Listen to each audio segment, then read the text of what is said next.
नमस्कार। आज हम भारत के भूगोल के तहत पॉपुलेशन की बात करेंगे। जनसंख्या बात करने से पहले समझना जनसंख्या क्या है। जनसंख्या किसी भी देश का सबसे महत्वपूर्ण संसाधन होता है, जिससे न केवल प्राकृतिक संसाधनों का उपयोग संभव हो पाता है, बल्कि कुशल प्रशिक्षित मेहनती श्रम के द्वारा आर्थिक विकास का भी मार्ग प्रशस्त होता है। इसी कारण किसी देश की वास्तविक ताकत उसकी मानव शक्ति की गुणवत्ता पर निर्भर करती है। इसी संदर्भ में जनसंख्या की बात करते हुए भारत विश्व में चीन के बाद दूसरा सर्वाधिक जनसंख्या वाला देश है। यहाँ विश्व के लगभग 2.4% क्षेत्र में 16.7% जनसंख्या निवास करती है। मतलब 2011 की जनगणना के अनुसार 121 करोड़ जनसंख्या यहाँ निवास करती है। यह जनसंख्या उत्तरी अमेरिका, दक्षिण अमेरिका और ऑस्ट्रेलिया को संयुक्त यदि मिला दिया जाए उससे भी अधिक जनसंख्या है। और वर्तमान वृद्धि दर है वो 1.64% प्रति वर्ष।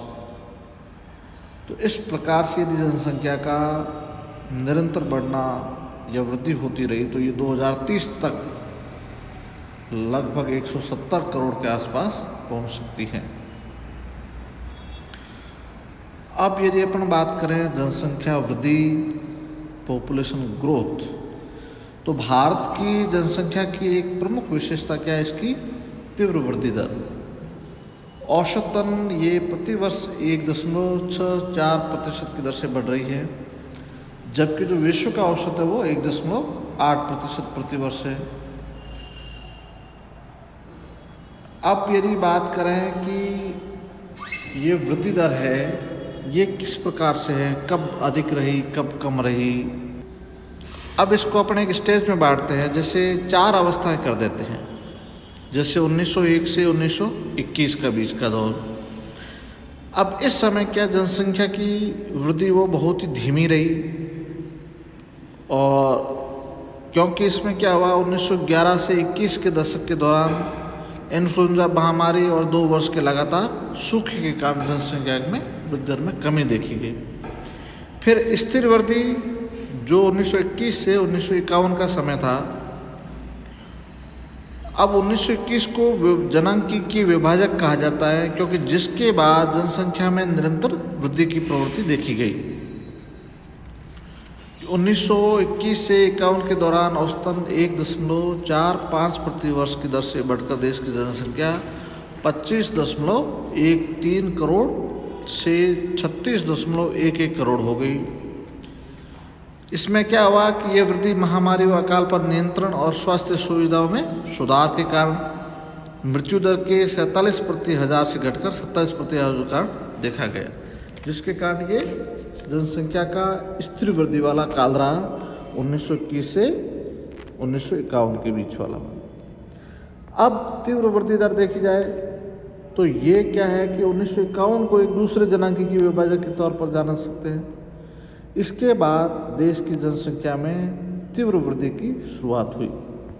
1951 से 1981 के बीच औसत वृद्धि दर है वो 2.2% प्रति वर्ष की रही, जिससे देश की जनसंख्या में 32 करोड़ से अधिक की बढ़ोतरी दर्ज की गई।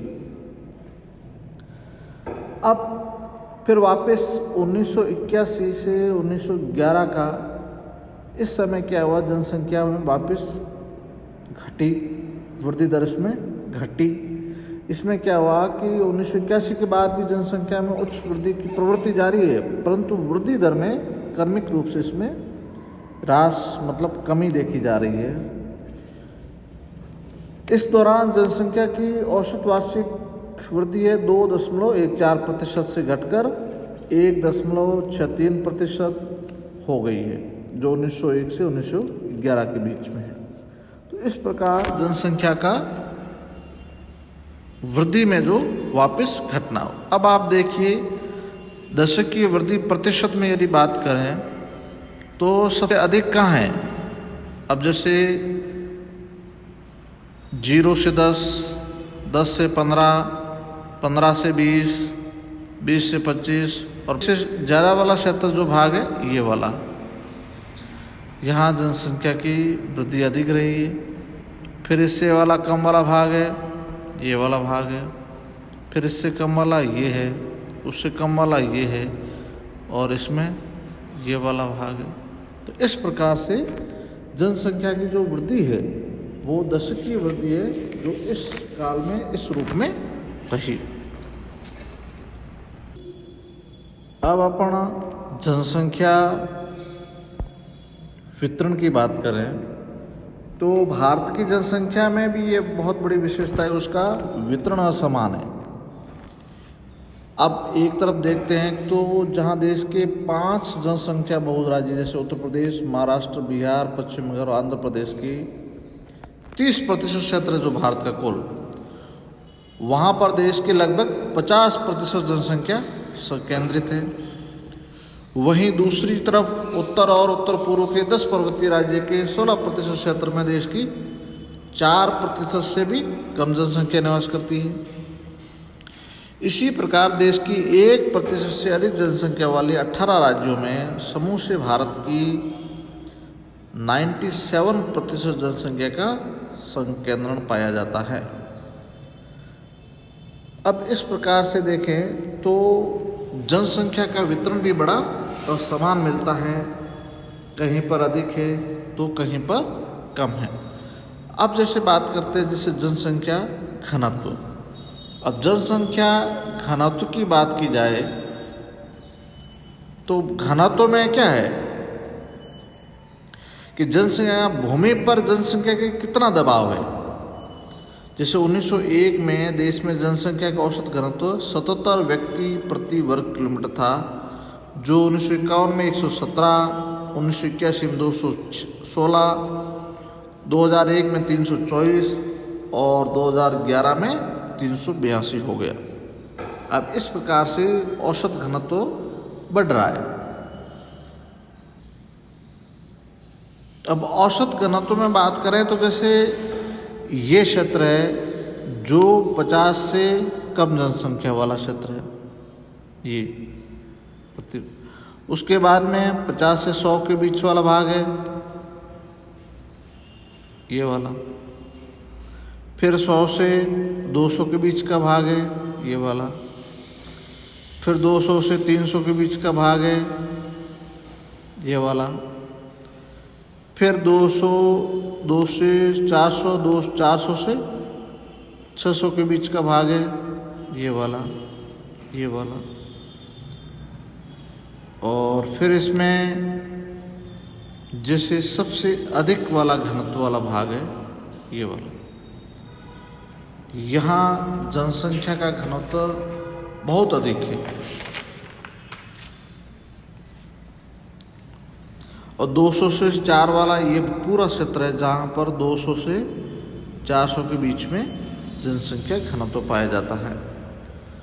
और सबसे अधिक वाला क्षेत्र ये वाला भाग है जहाँ पर 1000 से ऊपर है। तो इस प्रकार का क्षेत्र में असमान वितरण है। जैसे सबसे अधिक जैसे अपन बात करें कि उच्च घनत्व वाला जैसे 400 व्यक्ति या उससे अधिक प्रति वर्ग किलोमीटर में कहाँ है, तो इस वर्ग में जैसे पंजाब, हरियाणा, दिल्ली, उत्तर प्रदेश, बिहार और पश्चिम बंगाल के ज़िले आते हैं। और इसमें अधिकांश जिलों में औसत घनत्व है जो 500 व्यक्ति प्रति वर्ग किलोमीटर से अधिक पाया जाता है।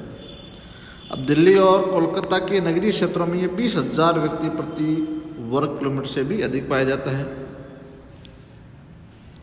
अब जैसे मध्यम की बात करें तो 200 से 400 के बीच में, तो इसमें कुल 10 राज्य आते हैं जहां मध्यम घनत्व पाया जाता है। जैसे महाराष्ट्र है, गुजरात का अधिकतर भाग, तेलंगाना, आंध्र प्रदेश, दक्षिण कर्नाटक, तमिलनाडु, यहाँ पर यदि देखा जाए तो मध्यम घनत्व है। अब निम्न घनत्व वाले भाग जैसे पहाड़ी प्रदेश, रेगिस्तानी या दलदली या कटाग्रस्त क्षेत्र, वहाँ पर जनसंख्या घनत्व 200 से भी कम पाया जाता है। तो इस प्रकार से ये जनसंख्या का घनत्व पाया जाता है। धन्यवाद।